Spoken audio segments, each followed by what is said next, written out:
नमस्कार, मैं हूं Amod Srivastava. Amazing thought, amazing story, amazing message की दिशा में एक गंभीर देश के लिए चिंतन। हमारे लद्दाख में शिक्षा सुधार में लगे और पर्यावरण सुधार करने वाले श्री सोनम वांगचुक ने पूरे देशवासियों से एक अपील की है। उन्होंने कहा, आज वे बहुत ही जरूरी संदेश देना चाहते हैं, जो कि चीन और भारत के बीच अभी जो तनाव तथा टकराव की स्थिति बनी हुई है, इसके बारे में आपकी क्या जिम्मेदारी बनती है। लद्दाख के नुब्रा और चांगतांग के पार चीनी वायुसेना के द्वारा तनाव पैदा किया जा रहा है। सामान्यतः जब सीमा पर तनाव होता है, तब हम और आप जैसे नागरिक ये सोचकर रात में सो जाते हैं कि ये हमारे सैनिक इसका जवाब दे देंगे। मगर आज ये जरूरी बात बताना है कि इस बार सिर्फ सैनिक ही नहीं, नागरिक जवाब भी देना जरूरी है। और इससे पहले हमें जानना होगा कि चीन ये सब क्यों कर रहा है।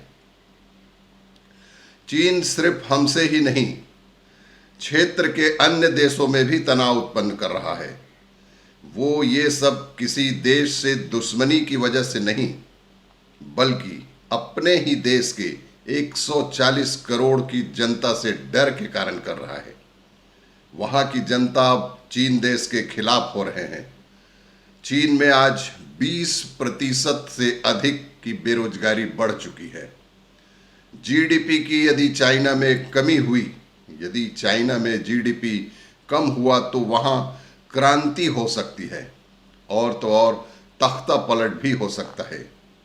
इसी सब से जनता के ध्यान को हटाने के लिए वह यह सब कर रहा है। वर्तमान में इस बार भारत की बुलेट पावर से ज़्यादा वॉलेट पावर की सहयोग की आवश्यकता है। वर्तमान में इस बार भारत की बुलेट पावर से ज़्यादा वॉलेट पावर से सामना करना आवश्यक है। हम जानते हैं कि चीन से हम 5 लाख करोड़ के मूर्ति से लेके और सारी चीज़ें सामान खरीदते हैं, और वही 5 लाख करोड़ का चीन सैनिक औजार हथियार लेकर हमारे ही सिपाहियों के ऊपर उसका उपयोग करते हैं, और हमारे सिपाहियों के जान जाने का वो एक कारण बनता है। हमारे भारत के 130 करोड़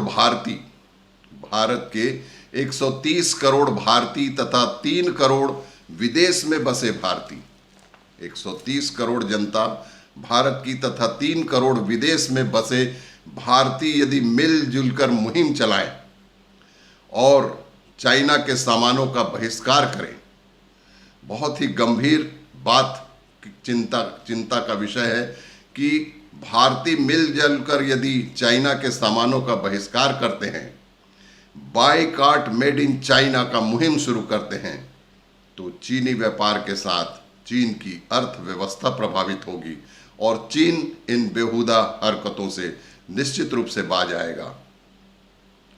हमारे युवा पीढ़ी हार्डवेयर के साथ ही सॉफ्टवेयर में करोड़ों रुपए चाइना को दे रहे हैं। हमारी युवा पीढ़ी हार्डवेयर के साथ ही साथ सॉफ्टवेयर के उपयोग के द्वारा करोड़ों रुपए चाइना को दे रहे हैं। इसलिए बायकॉट मेड इन चाइना जैसे नागरिक जवाब देना अति आवश्यक है।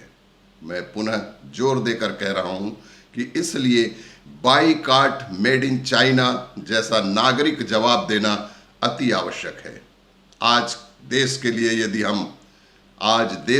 यदि हम सीमा में जाकर नहीं जा सकते हैं, तो कम से कम बायकॉट मेड इन चाइना के द्वारा हमारे सैनिकों का मनोबल तो बढ़ा ही सकते हैं। ये निश्चित रूप से हम बायकॉट मेड इन चाइना के द्वारा क्षेत्र में हमारे रक्षा में लगे हमारे सैनिकों का हम मनोबल बढ़ा सकते हैं। श्री सोनम वांगचुक ने देश से अपील की है, बायकॉट मेड इन चाइना, और उन्होंने ये संकल्प भी लिया है software in a week and hardware in a year. अर्थात जो भी हम सॉफ्टवेयर यूज कर रहे हैं, जैसे उनके जो प्रोग्रामिंग है, पबजी है, टिकटॉक है, शेयर इट है, लाइक इट है, चीनी जितनी भी ऐप है, उसका हमें तत्काल प्रभाव से 1 सप्ताह के अंदर बायकॉट करना होगा। और हार्डवेयर जो उपयोग कर रहे हैं उसे कम से कम 1 वर्ष के अंदर उन्हें हम इससे बायकॉट कर देंगे। एक मिशन, ये जो हार्डवेयर और सॉफ्टवेयर के बायकॉट का जो मिशन है, एक मूवमेंट के तौर पे करना आवश्यक है। हमारे सभी युवा साथियों से अपील है कि वे संकल्प लें। हमारे सभी युवा साथियों से अपील है कि वे संकल्प लें कि हम आज और अभी से मेड इन चाइना का कोई भी सामान नहीं खरीदेंगे। Shri Sonam Wangchuk boycott made in China कहते हैं, और वे यह भी कहते हैं कि 21वीं सदी के लिए, 21वीं सदी में देश के लिए जान देने की आवश्यकता नहीं है। 21वीं सदी में देश के लिए जान देने की नहीं, जीवन देने की आवश्यकता है। तो आज हम भी यह संकल्प लें, boycott made in China, boycott made in China. धन्यवाद, जय हिंद। और भी इसी तरह के मैसेज और जानकारियों के लिए देखते रहिए मेरा वीडियो। नमस्कार।